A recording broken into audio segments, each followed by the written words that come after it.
জয়গুরু। সত্যানুসরণ গ্রন্থের বাণী ও তার আলোচনা।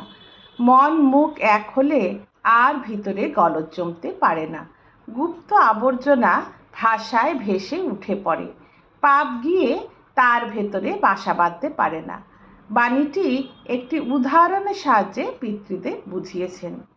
বাড়িতে বা স্কুলে কোনো জিনিস না বলে নিলে গুরুজন বা তার কাছে গিয়ে স্বীকার করতে হয়, ভেতরে রাখতে হয় না। সবাই চিড়েবাদাম খাচ্ছে দেখে তোমারও ইচ্ছে হতেই পারে। হাতে পয়সা নেই, না বলে তোমার বাবার জামার পকেট থেকে একটা সিকি বের করে চিড়েবাদাম কিনে খেলে। না বলে নিলেও খোঁজাখুঁজি করার পূর্বেই বাবাকে বলতে হয়, বাবা, জামার পকেটের একটা সিকি বার করে চিনেবাদাম খেয়েছি। যদি বাবার কাছে স্বীকার না করো, আবার একদিন নেবে, আবার একদিন নিতে ইচ্ছা হবে। এমনি করতে করতে সাহস বেড়ে যাবে, চুরিতে অভ্যস্ত হয়ে যাবে।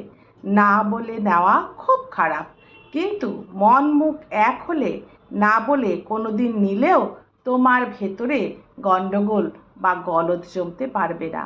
সবার সঙ্গে মিলে যাবে, সবাই তোমাকে ভালোবাসবে, তুমিও ভালোবাসতে পারবে সবাইকে। শ্রী শ্রী পিতৃদেব আরও বললেন, পাপ চিন্তাই হলো মনের গলদ। যে চিন্তা জীবন বৃদ্ধির অন্তরায়, সেটাই পাপ চিন্তা, আর তাই মনের গলদ। কখনো হয়তো পাপ চিন্তা করলাম, কিন্তু যদি তা প্রকাশ করি যেখানে প্রকাশ করা দরকার, তাহলে ওই পাপ চিন্তা আর থাকে না। যদি অন্যায় অসঙ্গত চিন্তা করি আর সেটা যদি প্রকাশ না করি, তাহলে তা থেকেই যাবে।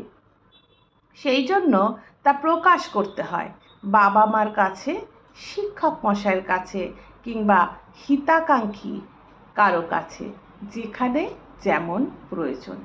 জয় গুরু।